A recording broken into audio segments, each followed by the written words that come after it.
Well, the best way I think to normalize the conversation is to create a space for the dialogue. But sometimes the dialogue won't happen until somebody takes the first step.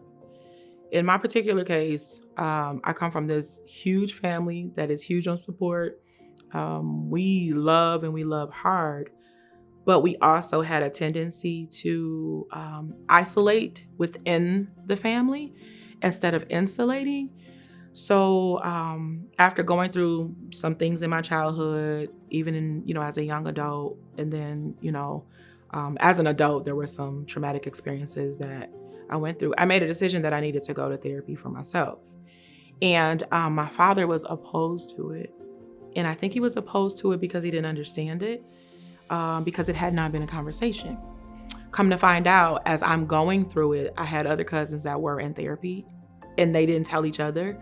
So now we have this generation, meaning myself and cousins and siblings, we're all going through therapy and not talking about it with each other.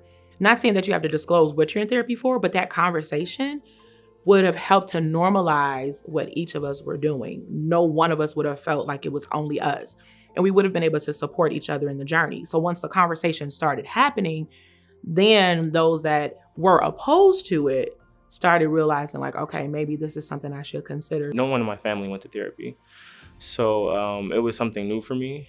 And I think that we can normalize mental health and talking about mental health in our families by really just talking about it and being open about it. I think that our families can do a better job of making sure that everyone's comfortable in their family with mental health. And that really starts with the conversation, starting conversations with family members on how they're doing, mental checkups, just making sure that everyone's good, and really just it's the education too, making sure that everyone knows what signs to look for in their family members and things like that, and what resources that could also help them.